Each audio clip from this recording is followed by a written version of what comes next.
Her son disappeared after summer camp. A year later, a stranger's Instagram story exposes everything. It was supposed to be just 1 week, a chance for Imani Carter to breathe, for Zion to explore. But when the camp van returned without her son and the counselors offered only shrugs and silence, everything unraveled. They said he ran off during a hike. They said they searched. They said they were sorry. A year passed. No leads, no hope. Until one night, scrolling mindlessly through Instagram, Imani paused. A stranger's blurry hiking video, one she wasn't even tagged in, showed a boy in the background. Dark skin, twisted locks, and a faint birthmark on his cheek. She zoomed in. Her hand trembled. Because mothers don't forget. And Imani Carter just saw her son. The blue light from Imani Carter's phone cast soft shadows on her tired face as she sat curled up on her living room sofa. Rain tapped faintly against the window of her third-floor apartment in Atlanta, the kind of cold drizzle that soaked into your bones and made the city feel heavier than usual. It was almost 2 a.m., and she should have been asleep. But sleep had become a stranger to her long ago. She was supposed to be designing a logo for a new client, a trendy vegan bakery in Decatur, but her Adobe file had been untouched for hours. Her fingers swiped mindlessly through videos on Instagram, reels of people dancing, crying, oversharing, selling skincare. A year ago, she would have rolled her eyes. Now, she just watched. It was easier than thinking. Thinking meant remembering, and remembering meant pain. 12 months had passed since Zion vanished. She still heard his laughter in the corners of the apartment, still set an extra plate at dinner out of habit, still checked the voicemail every morning, even though she knew no one had called. "It's been a year," the detective had said, voice low with pity, like he was trying to gently lay down a coffin lid. Sometimes, closure is just accepting the unknown. But closure didn't make sense when you'd never seen a body. When no one could explain how a 12-year-old boy could go missing from a Christian summer camp without a trace. When the last image you had of your son was him waving through the bus window, excited about s'mores and bonfires and zip lines. "Don't forget to write, Mama. I packed your notebook, baby. I'll be back before you even miss me." She had smiled. He had not come back. Imani blinked as the screen stuttered, buffering, then continued its endless loop. Her thumb paused. A video, not a big influencer. Some girl, college-aged, tagging her boyfriend in the caption, "You said this trail wasn't scary, liar." Imani had scrolled past it the first time, but something made her go back. The setting looked familiar. Pine trees, a crooked wooden sign in the background half covered in moss. Her heart skipped. Redbird Hollow. Her pulse jumped. That was less than 10 miles from Camp Echo Valley, the place Zion had disappeared from. She turned the sound off and replayed the 9-second clip. The girl was filming herself talking, walking backwards on the trail. At second 6, the camera jerked to the left. Behind her, in the blur of woods and overexposed sky, were 3 figures in the distance. 2 adults and a kid walking between them. A kid with dark skin, twisted locks, a long-sleeved hoodie pulled over his head. But it wasn't the hoodie that made Imani sit up, her breath shallow. It was the flash of skin on his cheek. She zoomed in, pixelated as hell. But it was there. That small, flame-shaped birthmark just beneath his left eye. The one the pediatrician said might fade with time but never did. Her phone slipped from her hand and thudded onto the carpet. "Oh my God." She whispered it to no one, tears already clouding her vision. She replayed the video again and again. Her hands shook. She needed to screen record. No, she needed to find the original post before it got deleted. She clicked the username, @Maddie'sWorld94, a college student from South Carolina. Her page was mostly yoga, selfies, and beach weekends. But she tagged the location, Redbird Hollow Trail, Georgia, just 3 days ago. Imani moved quickly now. She downloaded the video, saved it to 2 cloud drives, shared it to her private folder marked Zion. The folder had hundreds of files, blurry photos from tips that went nowhere, news clippings, old voice memos, copies of her police reports. But this one was different. This one felt different. She closed her laptop.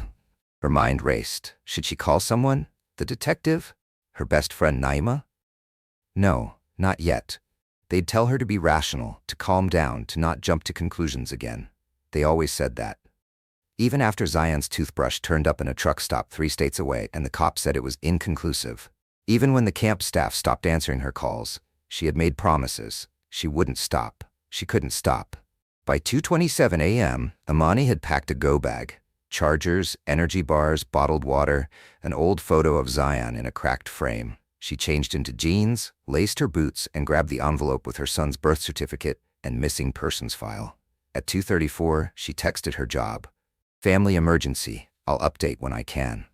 By 2:40, she was on I-75 North, her taillights vanishing into the rainy dark. The road stretched long and empty as the city lights faded behind her. But in her chest, something long frozen had started to warm. Not hope, exactly. That word felt dangerous now. But urgency. Knowing. A mother's instinct, sharp and deep. Imani Carter had been quiet for a year, but tonight that silence broke. And if her son was out there, in those woods, in that frame, in that moment, then someone was going to pay for taking him. And she was going to bring him home. The sun hadn't risen yet when Imani Carter pulled off the narrow gravel road and parked her car beside a rusted signpost half buried in overgrowth. It was quiet out here, too quiet.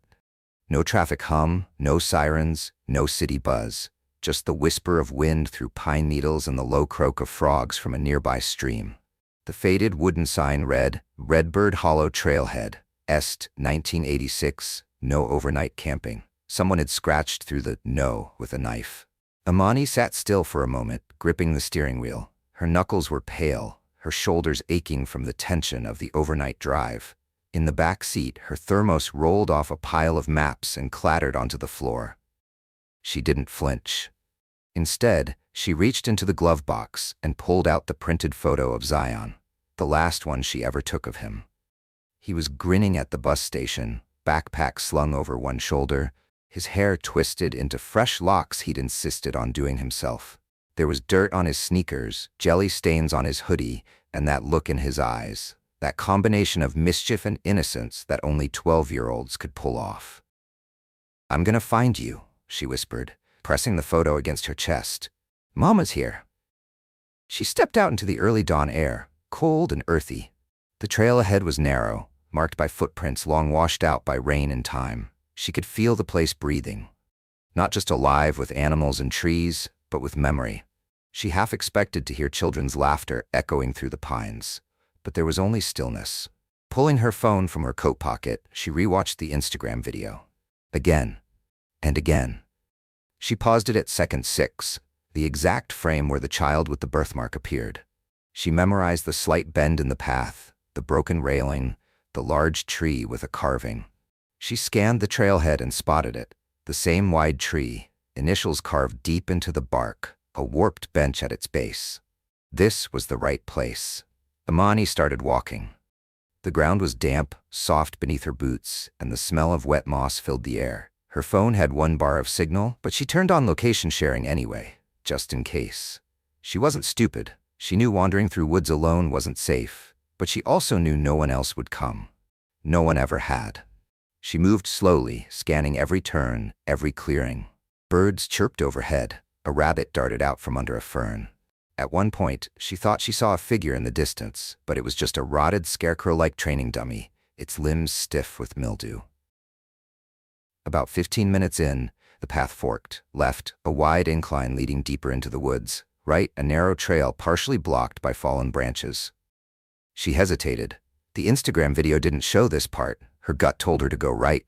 She ducked under the branches and pushed forward. 10 more minutes passed. The trail became thinner, less used. Imani's jeans caught on brambles. Her breath quickened. The trees thickened around her like a tightening fist. And then, she saw something. A clearing. And beyond that, tucked into the hillside, a cabin. It was weather-worn and silent, half swallowed by ivy. One of the windows was boarded up. Another had a cracked pane. But what caught Imani's attention wasn't the building. It was what stood beside it. A rusted basketball hoop nailed to a tree, a stack of firewood too neat to be abandoned, and a line of children's shoes sitting in a row on the porch. She stopped in her tracks, blood roaring in her ears. Zion had worn shoes just like those, red Nikes with a missing shoelace. Imani crouched behind a cluster of shrubs and reached for her phone. Still 1 bar. She texted Naima, her best friend back in Atlanta, and attached her GPS location. If anything happens, I'm at this cabin off Redbird Hollow Trail. Just trust me. Don't call. Just watch for my location." Then she pocketed the phone and slowly crept forward. The closer she got, the clearer it became. Someone was living here. There were fresh tire tracks in the mud. A milk crate near the door held books, some half-burned. A child's drawing, stick figures with a smiling sun, was pinned to the wall. Imani's hands trembled as she stepped up onto the porch. Every board groaned under her weight. She peered into the window. The room inside was dim but occupied. She could see sleeping bags, stacks of cereal boxes, and a large corkboard filled with photos. A flickering laptop screen cast shadows across the floor. Then she saw movement, a shape rising from the corner. A child. He turned slowly, rubbing his eyes, and for a split second their eyes met through the cracked window. Her heart stopped. It was him. It was Zion. Older, thinner, his locks had grown uneven and his clothes were too small. But it was him. Imani stepped back, mouth open, hands covering her face. She wanted to scream his name, to run inside, to tear the door off its hinges, but her body froze. And then the front door creaked open. A tall woman stood in the doorway. Braided hair, blank expression. Her posture was calm, too calm. "You shouldn't be here," the woman said quietly. Imani's voice caught in her throat. "That's my son in there." The woman didn't blink. "He doesn't remember you. Get out of my way. You should leave before Coach gets back." At the sound of that word, Coach, Imani's knees nearly gave out. It was him, the man who ran Camp Echo Valley, the man who told her Zion had vanished on a hike, the man she hadn't seen since he stared at her with cold indifference and signed her police report like it was just another form. "Where is he?" Imani asked. "Where's Darren?" The woman's lips twitched slightly, the faintest flicker of fear. "Gone. But not for long. I'm not leaving without my son." The woman didn't move. Imani clenched her fists. She knew she couldn't win a fight out here, not alone, not without backup. But she didn't come all this way to be turned away by someone who helped hide her child. A voice behind her shattered the moment. "Imani?" She spun around. A boy stood on the porch, blinking into the light. His voice cracked when he spoke again. "Mom?" Imani froze. The boy's voice lingered in the air between them, fragile as a strand of thread, ready to break if pulled too hard. "Mom?" He said it again, quieter this time. Not certain, not running into her arms like she had imagined in 1,000 daydreams. He just stood there, barefoot on the cabin floor, eyes darting between her and the woman blocking the doorway. Imani took a step forward, her voice shaking. "Zion? Baby? It's me." The woman beside him stiffened. Her hand hovered just behind the boy's back, not touching him, but close enough to pull him away. Imani's gaze dropped to the milk crate beside the door. Now she saw it more clearly. It wasn't filled with books. It held walkie-talkies, a hunting knife, and a roll of duct tape. Her stomach flipped. "Don't touch him," Imani warned, voice suddenly steady and sharp. The woman's eyes narrowed. "He doesn't know who you are." Imani turned to her son again, her breath catching in her throat. "Zion Carter, you were born July 19th at Grady Hospital in Atlanta. Your favorite cereal is Cinnamon Toast Crunch, and you still say Liberry instead of library. You broke your arm in 2nd grade falling off the monkey bars. You hate milk unless it's strawberry. And the last thing you said to me was, 'Don't forget to write, Mama.'" Zion's voice cracked. He blinked like something inside him had shifted. His lip trembled. "Why do I remember that?" "Because I'm your mother," Imani whispered, tears running freely now. "And you've been missing for a year. They told me you were dead. They lied to you." He stepped forward, just one step, before the woman moved suddenly, grabbing his arm. "No." Her voice snapped, "But you stay here." Zion flinched. That was all Imani needed. She lunged. In one fluid motion, she shoved the woman's arm away and pulled Zion to her chest, wrapping herself around him like a shield. The woman stumbled back, her hand reaching toward the walkie-talkie, but Imani was already moving. "Run," she hissed into her son's ear. "Now, into the trees. Go." They bolted from the cabin porch, Zion barefoot and stumbling, Imani guiding him like a lifeline through the woods. Behind them, the woman shouted, but not at them. She was calling into the walkie-talkie. "Cabin 1. Movement. She has the boy. Coach, where are you?" Imani didn't stop. Branches slashed at her arms. The underbrush clawed at Zion's ankles. They crashed through the trail like hunted animals, heartbeats thundering like war drums. Where's the car? Zion gasped. Half a mile out, Imani said. Can you make it? He nodded, teeth gritted. She pushed them harder. Every noise behind them felt like a footstep. Every creak of wood or rustle of leaves was a gun being raised, a shadow creeping closer. And then, just ahead, the rusted sign, the trailhead. Her car. It felt like salvation. They reached the vehicle breathless, both trembling. Imani yanked open the passenger door, pushing Zion inside and slamming it shut. She scrambled to the driver's side, jammed the key into the ignition, and started the engine. But as she reversed out of the dirt lot, a black pickup truck came into view around the bend. It slowed and stopped in the center of the narrow path. Imani's breath hitched. The driver's door opened, and he stepped out. Coach Darren, or whatever his real name was, stood tall, lean, and composed. His once friendly eyes were now flat and dead, like mirrors that reflected nothing. He didn't shout, didn't run, he just watched. Then he raised his hand and motioned with 2 fingers. Come back. Zion whimpered in the passenger seat. That's him. That's the one. Imani didn't hesitate. She threw the car into reverse, tires spitting gravel, then spun the wheel and roared down the trail, narrowly missing a tree. Behind them, Darren watched silently. He didn't follow. Not yet. The signal returned 2 minutes later. 1 bar. Then 2. Imani hit the voice command. Call 911. As it dialed, she reached over and grabbed Zion's hand. He was shaking, tears streaking down his face. It's okay, she said, her voice breaking. I got you, baby. You're safe now. The dispatcher answered. 911, what's your emergency? Imani spoke fast and clear. My name is Imani Carter. I'm in rural Georgia near Redbird Hollow Trail. I've just recovered my son, Zion Carter, who's been missing for a year. He was taken from Camp Echo Valley. We are being pursued. I need police now. She rattled off her plate number and location. The dispatcher confirmed help was on the way. Zion finally spoke, voice hoarse. I thought you were dead. I thought you were too, Imani said. But I never stopped looking. His fingers gripped hers tighter. They said you left me, that you gave me away, that I had to earn my family back through obedience. Imani felt rage build in her chest, hot and heavy. That was a lie. You were never for sale, never abandoned. Then why me? Zion whispered. Why did he choose me? Imani swallowed hard. She didn't have that answer. Not yet. But she would find it. Behind them, the road disappeared in the rear view. Trees swallowed the path. But ahead, blue and red lights flickered in the distance. She'd made it. But this wasn't the end. This was the beginning. Because someone had built a system, a quiet, calculated machine for stealing children under the mask of summer joy and spiritual mentoring. And Zion wasn't the only one. There were others.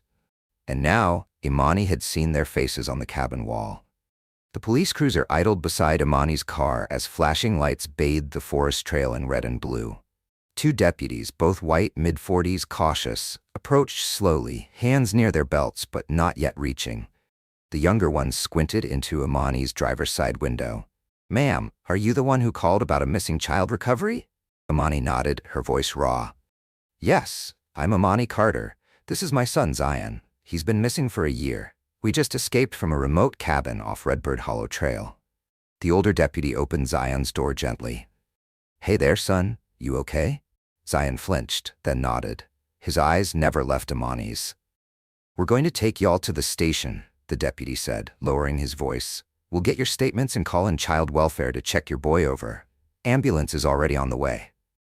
Imani didn't let go of Zion's hand as they moved into the back of the cruiser. Her adrenaline was fading, and a hollow chill took its place. The kind of exhaustion that seeps into your bones after surviving something you can't yet name. As the car pulled away from the trailhead, Imani looked back one last time.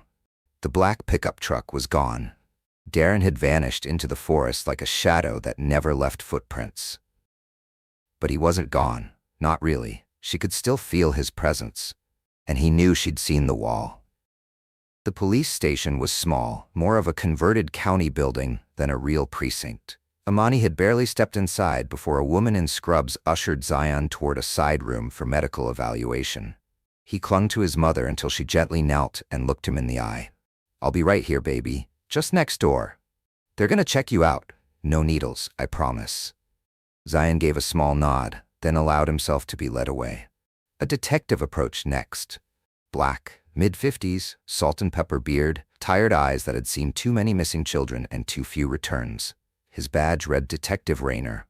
"You're the mother?" he asked, extending his hand. "Imani Carter?" "Yes, sir." "I read your file. Didn't think I'd ever meet you like this. Come on, we need to talk." He led her into a plain interview room. Table, 2 chairs, recording device blinking red in the corner. Imani sat down slowly, her hands still shaking. "You say you recovered your son personally?" Rayner asked, flipping open a worn notebook. "Without police?" Imani nodded. "No one else believed me. Not last year, not until now. I followed a lead I found on social media, a stranger's Instagram story. I zoomed in, recognized a birthmark." "You chased an Instagram blur into the woods?" "I followed my son," she said flatly. Rayner didn't argue. He just studied her for a long moment, then nodded for her to continue. She recounted everything. The late-night discovery, the drive to Redbird Hollow, the cabin hidden past the fork in the trail, the wall inside. "What wall?" "There was a wall covered in photos," she said. "Polaroids mostly. Dozens. Kids. Names written under some of them. Dates. Some looked recent. Others older." Rayner's face darkened. "You saw your son up there?" "No." Her voice lowered. "But I saw others, and I recognized one." She reached into her bag and pulled out a crumpled flyer she had kept, one of dozens she'd collected from missing child boards. She pointed to a boy with curly hair and a chipped tooth. "This is DeMarco Lively. He went missing 6 months ago from South Carolina. His photo was on that wall." Rayner stared at the flyer. "You sure?" "Positive." He stood up and called through the open door. "Get tech to pull every open child abduction case from the past 2 years in Georgia, South Carolina, and Alabama. Cross-check against name tags from that cabin, and get a search warrant for everything tied to Camp Echo Valley and Coach Darren." He turned back to Imani. "You just opened something big." Imani leaned forward, her voice urgent. "His name isn't Coach Darren." That's what he told the kids. But when I dug into his camp files last year, there were inconsistencies. Fake nonprofit tax ID, no business registration in Georgia. His real name is probably buried behind a dozen shells. Rayner's jaw tightened. "We'll find it." Imani hesitated. "There's something else." "What?" She took a breath. "When we got away, back at the cabin, I saw this woman. She was helping him. She knew what was happening. She tried to keep Zion from me, called someone on a walkie-talkie." Rayner nodded. "We've heard rumors of camps being used to funnel kids into trafficking routes. Church groups, mentoring programs, troubled youth retreats, but nothing ever stuck." "It's not just a rumor," Imani said. "It's real. And it's organized. They have multiple cabins, walkie systems, photos with labels and dates. Someone built this, planned it, and they've been getting away with it under the radar." The door opened again, and an officer stepped inside. "Ambulance just left with the boy. Docs say he's malnourished but unharmed. Wants to stay with his mother, though. Refused to leave her side." "Where is he?" Imani stood, waiting outside the room. "Asking for you." She pushed past them into the hallway, her eyes landing on Zion seated on a bench, swinging his legs nervously. The moment he saw her, he jumped up and ran to her, wrapping his arms around her waist. She held him so tightly it hurt. "I'm not letting you out of my sight again," she whispered. He didn't answer, just held her tighter. Detective Rayner walked up beside them. "You'll both be safe tonight. We've arranged a secure hotel room with plainclothes officers. Tomorrow, we move in on the campgrounds and whatever's left of that cabin." Imani turned to him. "I want to be there." "You've done enough." "No," she said firmly. "There's a wall full of children. Some of them might still be out there. Someone has to fight for them. Just like I did for mine." Rayner studied her, then nodded slowly. "You're not just a mother," he said. "You're a witness and a survivor." Zion looked up at her. "Do we have to go back there?" "Only if you're ready," Imani said softly. "But we need to tell the truth. For the kids still trapped, for the ones who never made it out." Zion didn't speak, but he nodded. It was the first decision he'd made on his own in a long time, and it was the beginning of his voice returning. Imani wrapped her arm around him and walked toward the exit. The fight wasn't over. It had just begun.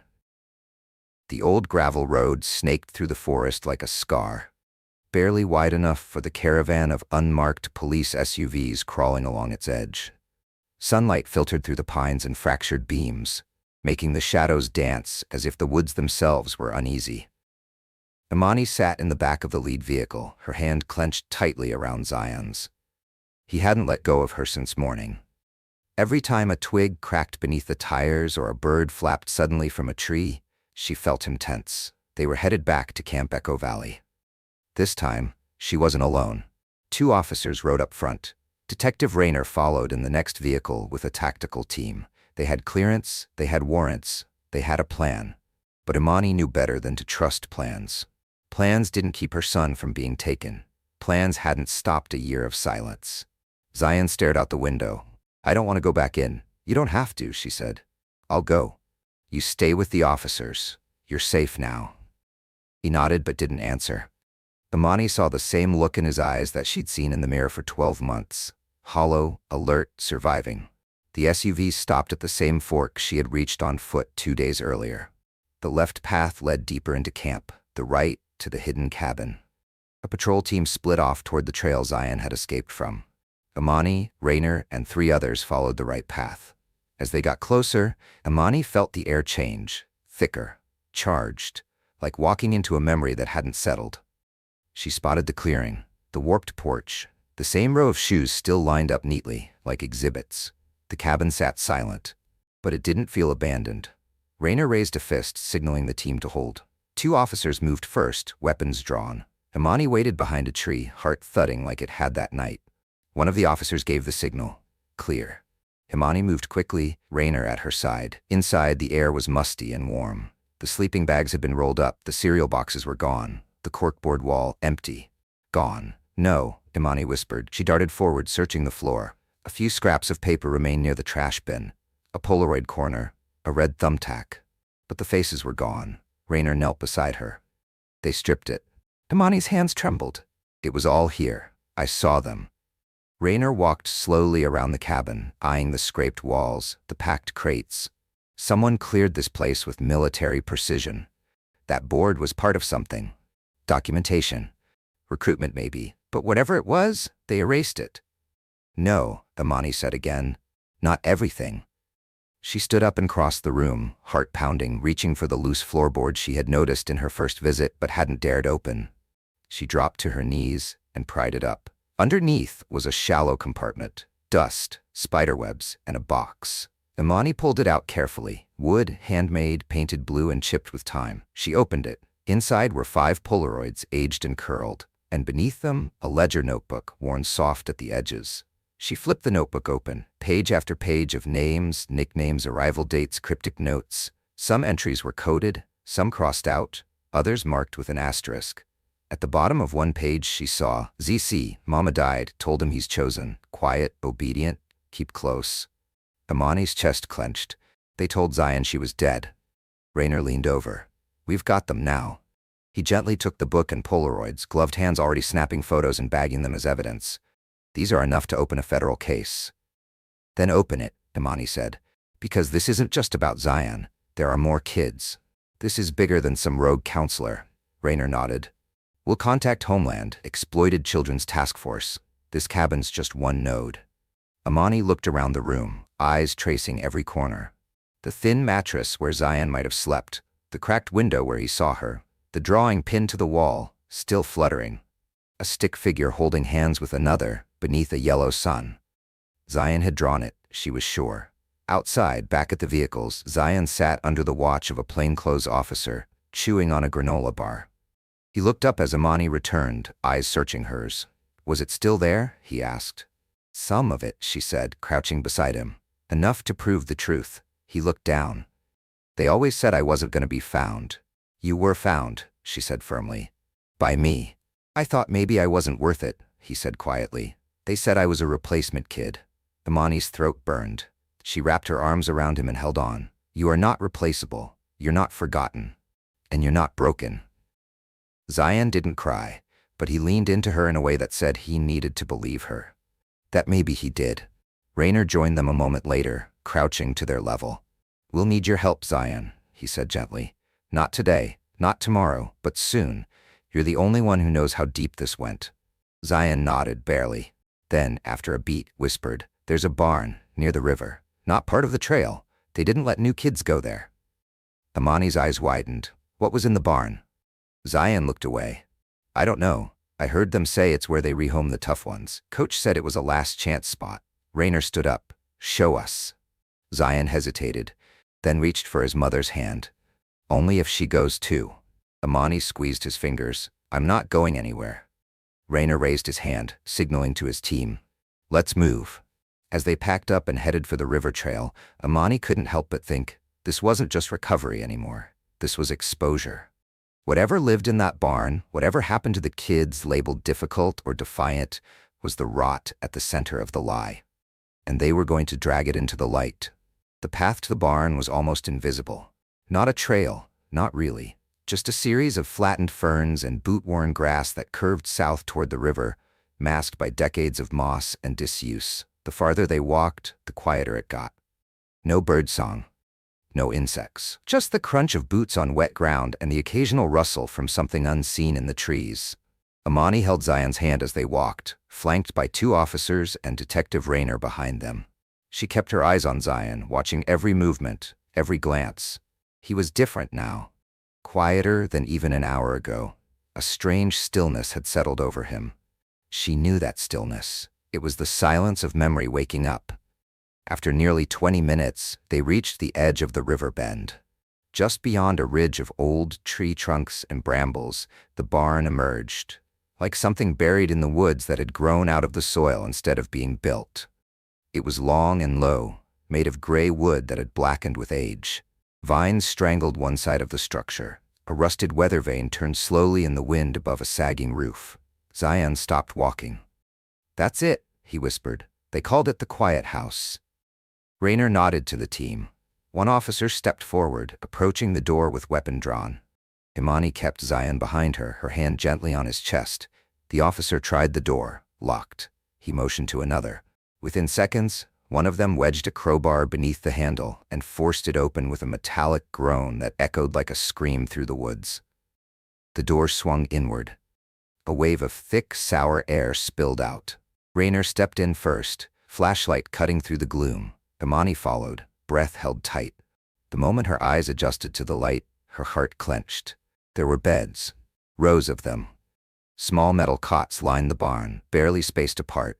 Each had a thin mattress, a folded blanket, and in most cases, restraints nailed into the side rails. On the far wall, blackboards hung with faded chalk scribbles. Gratitude is earned.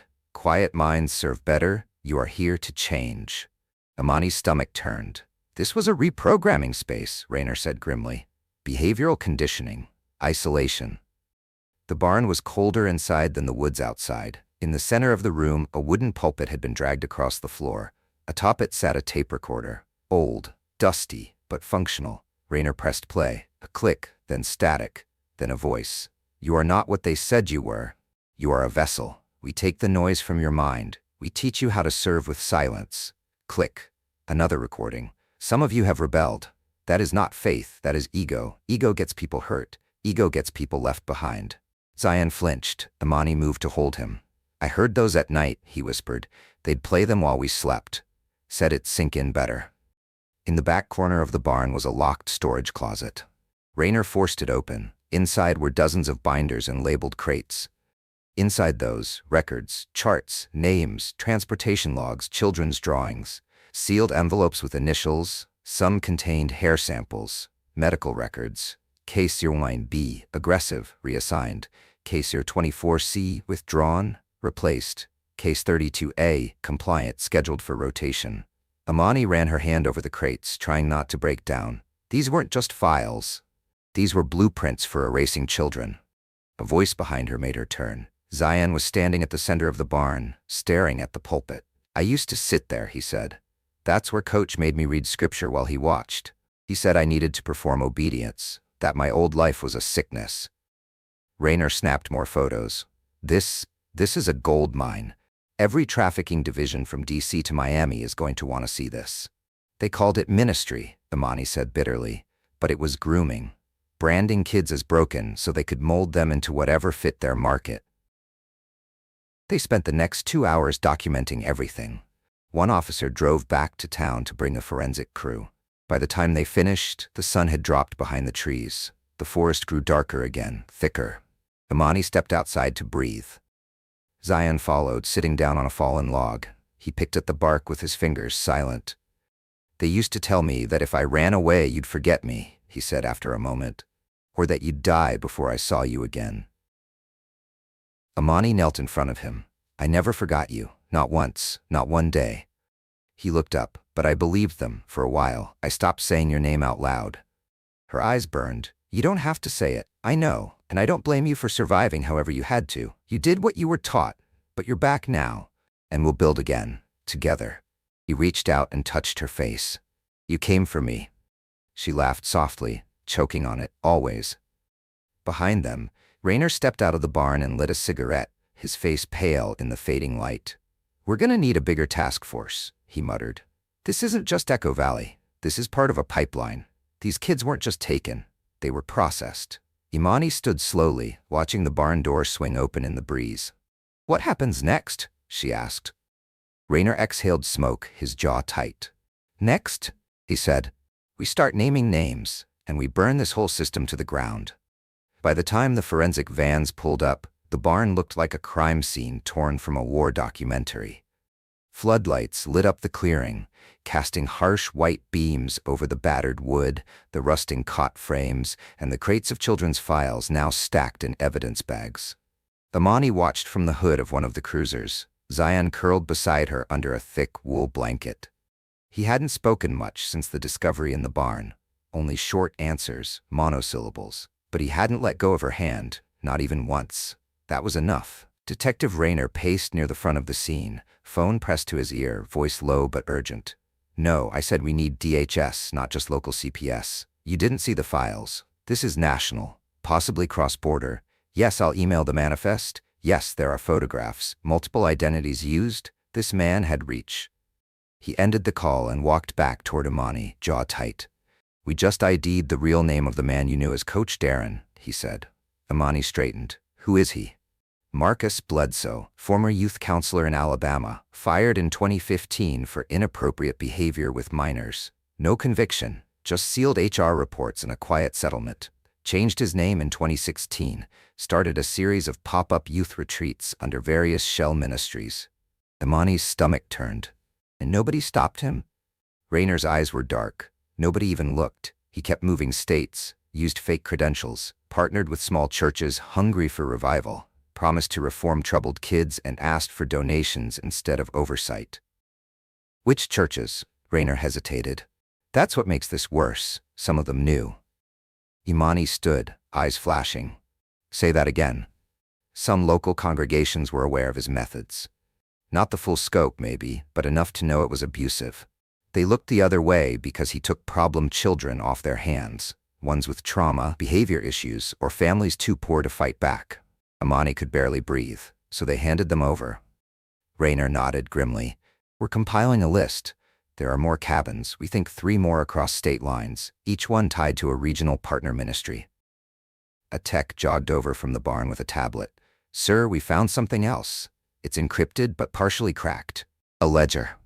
Raynor took the device and scanned the screen, his brows lowered. Names, payments, dates. Imani stepped beside him. "Payments?" she asked. "Like trafficking?" Raynor nodded. "These weren't just re-education camps. Bledsoe was brokering kids to people he deemed approved buyers. Some were overseas, some in this country. But they weren't just abusing kids, they were marketing them." Imani staggered back. "And Zion? He was marked as retained, likely because he obeyed. Kids like that? They become recruiters or used to keep others in line." Zion looked up at her, pale. "He said I was good seed, that I could help bring more." Imani knelt in front of him, her voice trembling. "You're not what they told you. You're not their weapon. You're my son. That's all you ever needed to be." Raynor stood nearby, tapping furiously on his phone. "We're notifying the FBI and ICE. This is no longer a state investigation. There are federal laws, international violations. These churches? We'll subpoena every last one." Another officer approached. "Sir, one of the names in the ledger matches a donor listed on the Camp Echo Valley brochure. Big money, Atlanta-based, political connections." Raynor looked at Imani. "Now you see why this stayed buried." Imani didn't hesitate. "Then dig it up. Make noise. Let the whole world hear it scream." That night, they were relocated to a federal safe house in Atlanta, a modest townhouse on a quiet block. Unmarked cars nearby, agents rotating shifts. Zion had his own bed for the first time in over a year. He didn't sleep in it. He crawled into Imani's bed around midnight, curled into her like he had when he was 6, and thunder used to scare him. She didn't say anything, just held him. At 3:17 a.m., her phone buzzed. Naima, one new voicemail. She hit play. Girl, I just saw the news. The Amber Alert system issued a found notice. Zion's name is all over social media. People are calling you a miracle. You did it. I'm proud of you, Imani. Beyond proud.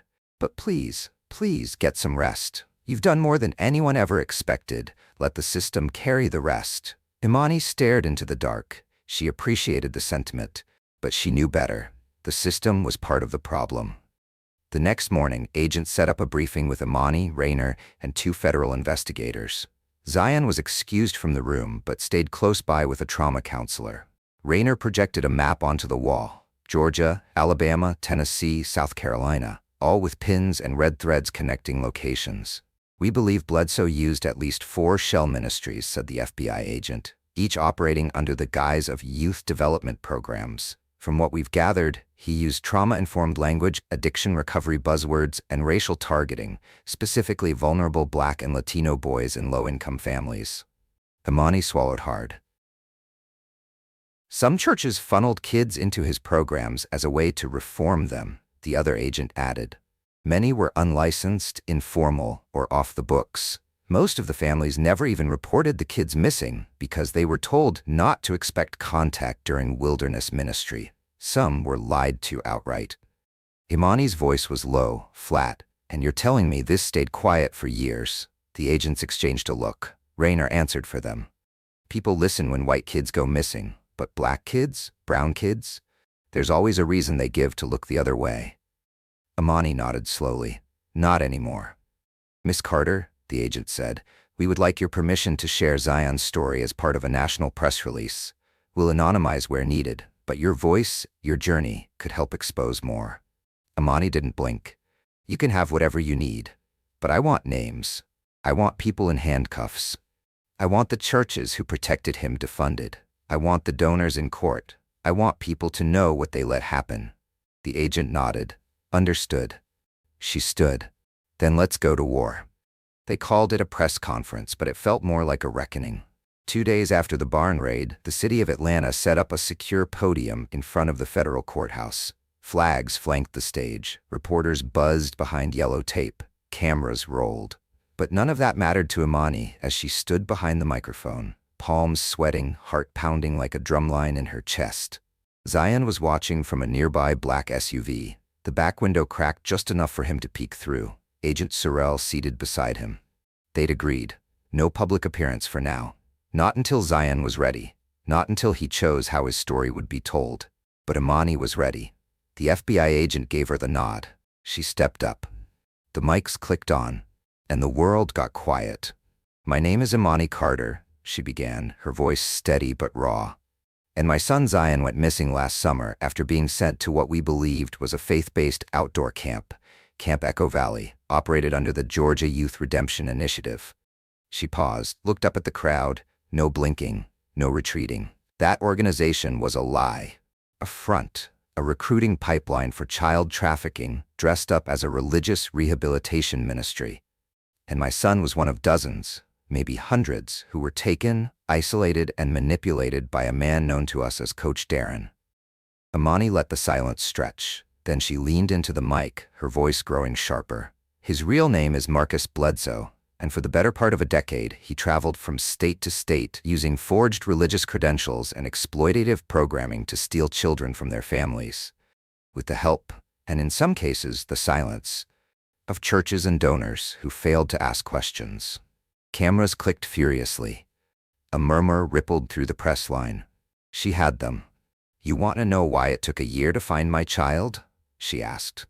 Because no one looked. Because my son is black. Because I was a single mother without political influence. Because the camp had the word redemption in its name, and that was enough to make people feel comfortable ignoring the details.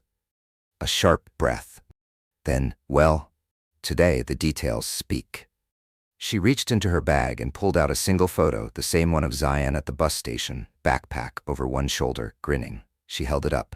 "This is the face I refuse to forget. This is the face they tried to erase." Flashbulbs exploded. She didn't blink. "My son is safe now, but there are more out there. Still hidden, still waiting. And I promise you this, we will not stop until they are all brought home." The crowd erupted into applause. By nightfall, the press conference had gone viral. Every major network carried the story. Social media exploded with hashtags, "Say his name Zion," "Echo Valley exposed," "Faith shouldn't hurt." Dozens of other parents came forward, mothers who had sent their kids to similar redemption camps and never heard from them again. A national hotline was set up. Investigations launched in 4 additional states. And Marcus Bledsoe? He was found hiding in an abandoned church basement in rural Mississippi the following morning. When the SWAT team burst through the doors, he was mid-sermon, talking to no one, just pacing an empty sanctuary, reciting scripture to the air. They tackled him mid-verse, found forged IDs in the pulpit drawer, Polaroids in the wall behind the altar, a ledger buried beneath the baptismal font. As he was led out in cuffs, someone yelled, "Where are the rest of them?" He smiled, then said nothing. Imani was at home when she got the call. Zion was on the couch, curled under her favorite throw blanket, a sketch pad on his lap. He had started drawing again, superheroes mostly. In every sketch, the capes were longer than the bodies. Imani hadn't asked why, she just watched. Rayner's voice came through the line. "We got him." Imani sat back slowly, a hand over her mouth. Not because she was surprised, she had always known he'd be found, but because some part of her still needed to hear it. "Is he talking?" she asked. "No, but we don't need him to," Rayner said. "Between the barn files, the donors, the wire transfers, and Zion's statement, we've got a RICO case. They're going after him, his enablers, and at least 2 regional pastors who knew what was happening." Imani exhaled, voice tight. "Good. Let it all burn." Rayner paused, then asked quietly, "How's your boy?" Imani looked over. Zion was now drawing a figure that looked suspiciously like her, wild hair, tight fists, a crown. "He's healing," she said, "in pieces, but they're starting to come back together." Rayner grunted. "You both are." She smiled faintly. "What's next? Trial, testimony, media storm, you name it."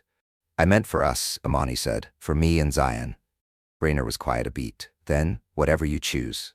That night, Zion crawled into bed beside her. No fear, no shaking. Just a kid who needed a mother close. "Mom," he said softly. "Yeah, baby. Am I still allowed to be mad at you?" She blinked. "Of course. Why?" "Because I think I believed them for a little while, when they said you left." Her throat tightened. "That's okay. I didn't want to, but they made it sound real."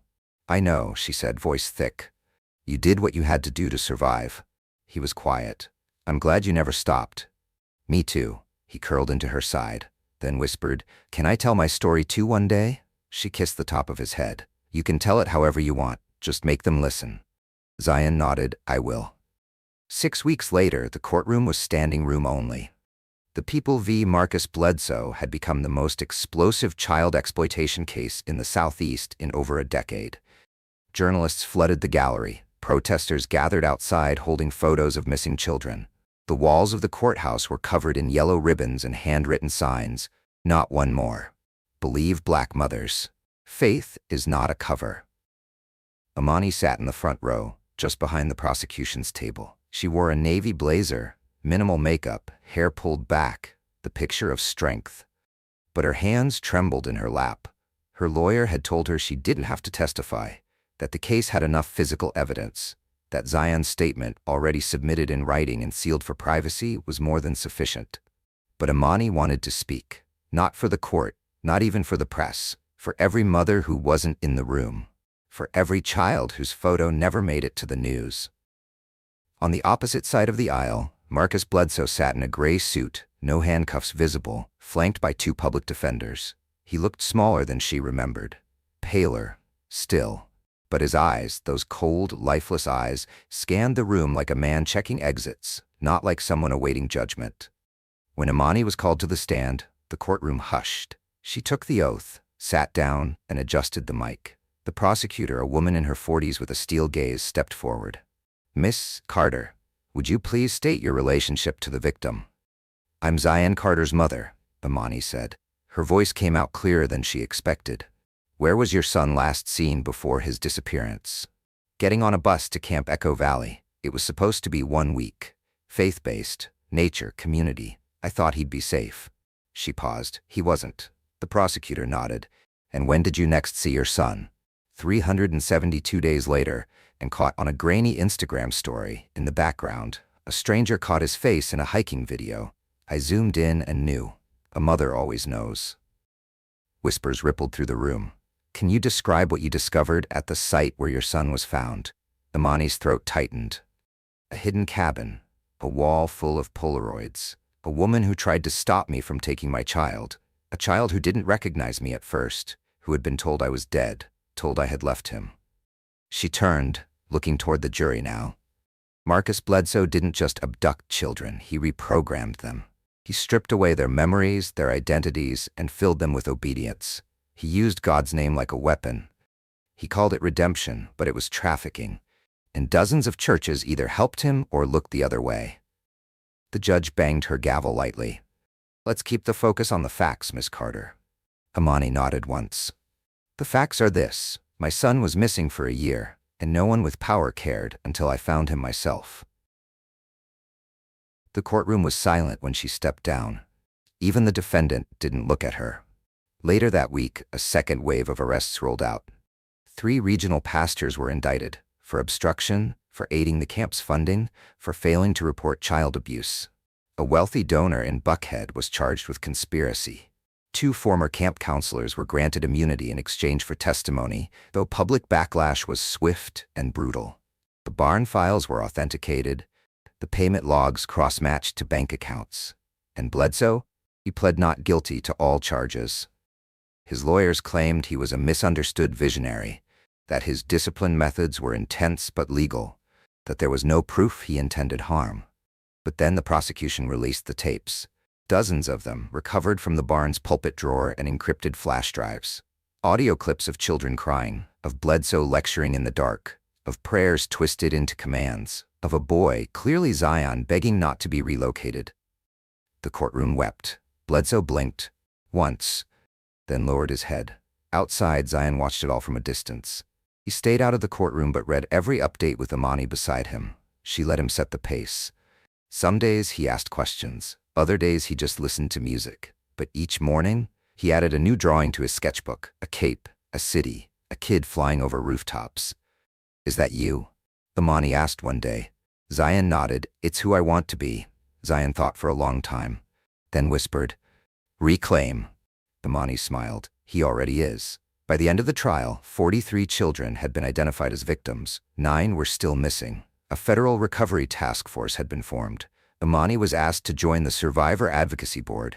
She accepted, on one condition: you let mothers speak first. They did. And the world listened. 6 months after the verdict, the courtroom bench where Imani once sat was replaced by a platform stage. Not for judges, not for lawyers, but for survivors. The Department of Justice, in collaboration with the National Trafficking Recovery Coalition, had invited Imani to speak at their annual summit, the first time the event had ever included a panel exclusively led by parents. The room was filled with lawmakers, therapists, federal agents, and survivor advocates. But when Imani stepped up to the mic, she scanned the crowd for just one face.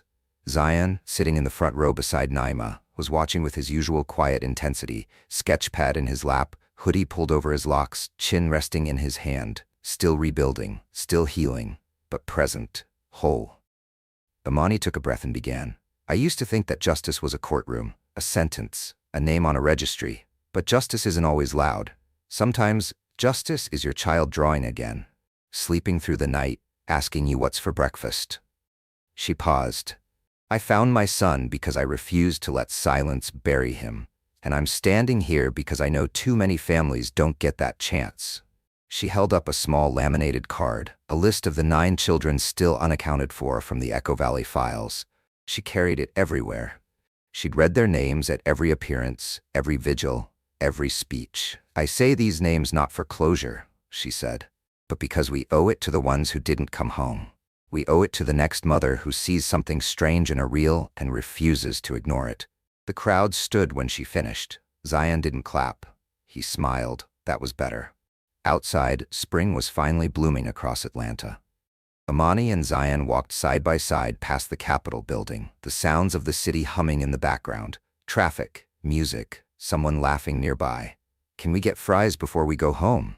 Zion asked. "Fries?" Imani teased. "You just had lunch. I didn't eat the salad. You know I don't eat stuff with vinaigrette. That sounds like punishment food." She chuckled. "Fries it is." They crossed the street together. As they walked, Zion looked up. "I was thinking I might want to talk soon. Not to everyone, just to other kids. Maybe record something. Tell them they're not crazy if they're scared or angry." Amani squeezed his hand. "When you're ready, we'll make sure they hear you." A beat of silence. Then he said, "I want to call it Project Reclaim." Amani stopped walking. She turned to him. "That's the name of your superhero." He nodded. "Yeah, but now I think it could be real, like a real thing." Imani knelt down, eye level with him. "You want to turn your survival into a mission?" Zion shrugged. "Feels better than pretending it didn't happen." She stared at him for a long moment. "Then let's build it. Together." Zion smiled, one of the rare ones. Wide, unhidden. That night, Imani sat in her room as Zion slept peacefully in the next. She scrolled through her phone, past news articles, messages from other parents, grant approvals, and emails from organizers asking her to speak at schools. At the top of her screen, she opened Instagram, the very app that had cracked the case open. She tapped the Create button. "At Project Reclaim Official, for every child who made it back, for the ones we're still searching for the ones we lost and remember." She uploaded a photo of Zion's drawing, the superhero floating above a city, cape billowing, one word written in black ink across his chest, "Reclaim." She hit post, and for the first time in over a year, she didn't feel like she was screaming into silence. She felt heard. The end.